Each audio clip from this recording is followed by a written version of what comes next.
All right, let's get to our the Michigan State Spartans.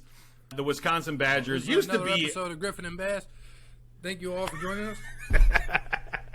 Well, we'll be very quick with this on what used to be a fantastic rivalry of football and basketball. Some phenomenal finishes to some great games, as well as some heartbreaking ones, depending on which side of the team of the coin toss you are on. But this year's Spartans and this year's Badgers, not the Spartans and Badgers of the mid 2000s that came to battle. Defenses are both 2010s, whatever. Teams that they came to battle with defense and offense. Michigan State has neither right now, and Wisconsin looks like they may have gotten a little something under their new head coach since letting go of Paul Chryst. They showed it this past week where they just dismantled Northwestern with a bunch of touchdowns through the air. That's all I needed to see. The Wisconsin's going to win this football game. They were able to do that through the air. They certainly going to do that through the air against Michigan State. So I got Wisconsin covering, winning, whatever. I can't give you much because I haven't seen anything. Michigan State looks so broken in all facets of the game. We're not getting any pressure on the quarterback. Our secondary is not doing anything. We can't rush for more than 50 yards. All of a sudden, we can't run the ball. And unless Thorne has a clean pocket for a long time to throw the ball, the passing game's not working either. So I don't know how Michigan State wins this football game against Wisconsin. So a revenge game for Jalen Berger. That's how. That's how. So, That's it. Yep. That's it. Take to the bank. Yeah, I mean, both these teams are really bad, and I mean, you know this because I told you, but they don't. There was a time where Wisconsin was right up there with Michigan in terms of teams that I hated when we were going back and forth with them in basketball and football. And it was like, man, we just can't shake these guys. They had Bo Ryan. They had Brett Bielema.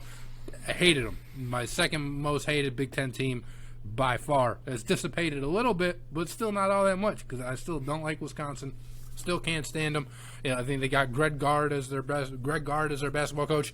Don't like him either. A little more tolerable than old Bo, but don't like them. Don't like the Badgers.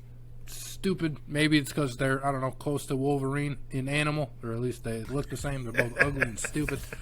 As far as this game goes, though, I mean, I don't want to pick Wisconsin.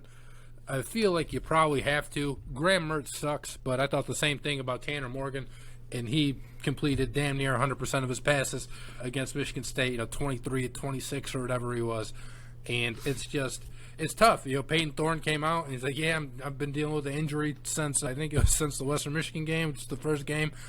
So, I don't know. I don't feel good about this game at all. The 7 seems like a big spread to me. It's 7.5 because, Wisconsin's not good either, and the game is in East Lansing. So, from, I guess, that aspect, I'd probably pick Michigan State to cover. But, I mean, yeah, you just look, Michigan State's allowing 445 yards a game. And you just can't do that even against the bad teams because then they're just going to, dice you up, right? Wisconsin's averaging 31 points a game, Michigan State at 26. The difference is Wisconsin's only allowing to average 20 points, and Michigan State is allowing 27. And, about 107 yards rushing for Michigan State and 170 yards rushing for Wisconsin. So what I would like to say is that Michigan State's run defense will be able to contain Braylon Allen, but I don't believe that because we've seen some other teams have success running the ball against Michigan State. Not as much success as they've had passing the ball against Michigan State, but Braylon Allen is, I don't know, man, maybe the second or third best running back in the Big Ten, right? I mean, there's a lot of good ones. You got Singleton, you got Henderson, you got Blake Corum. But last year, Braylon Allen was the guy, besides Kenneth Walker. But, Braylon Allen was the guy, and even this year, he's still averaging, 6 yards a carry.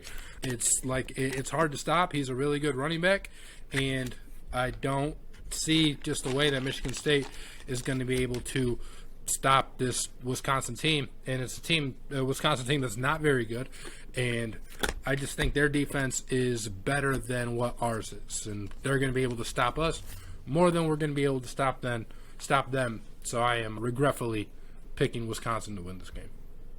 Yeah, unless the Spartans look like the Spartans of the first 2 weeks of the season, I just don't see how it's possible for Michigan State to get any pressure and stop Graham Mertz, who is not a good quarterback. But Against bad defenses, he looks pretty good. Look what he did to Northwestern. I mean, 6 touchdown passes. But this defense is not good either, Wisconsin. They allowed 30-plus points to Illinois State, obviously Ohio State and Illinois as well. So they have had their problems defensively that Michigan State could be able to attack through the air with Peyton Thorne throwing to Reed, Mosley, Coleman, Barker, Berger, whatever. But he needs time. The offensive line needs to do its job to create time for Peyton Thorne to be able to even get the quick hits out. It's like he needs some time, and that's all on the trenches doing it for us. The trenches haven't done it yet. Until they start showing us they can, I can't confidently pick them to do anything but lose. And at 7.5 points, is Wisconsin worthy of a 7.5 point road spread? Absolutely not. That's how bad Michigan State's been playing lately, that they're getting an over touchdown spread at East Lansing.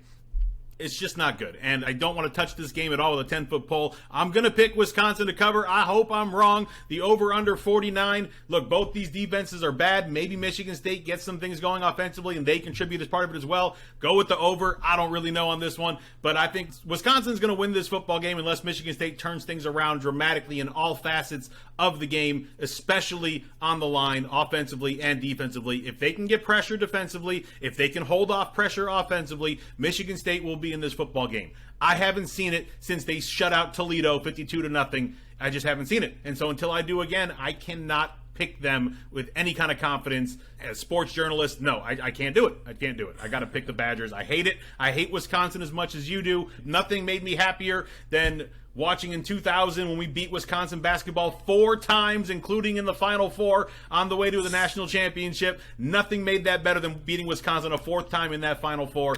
The great football games that we've won in the past against them, it's just, I hate them as well. But we are so bad right now. Michigan State is so bad right now. I can't pick them. I just can't. Yeah, no, I can't pick them either. And it's sad to say because Wisconsin sucks. Yep. You know, when they get to playing Rutgers or something, maybe I'll start to pick them. But as of now, you can't. Nope. Michigan State should just rest their starters and then, prepare 3 weeks for Michigan. Yep. Throw Noah Kim out there in this game. Let him go. Let Noah Kim go and see what happens, and let Thorne get healthy.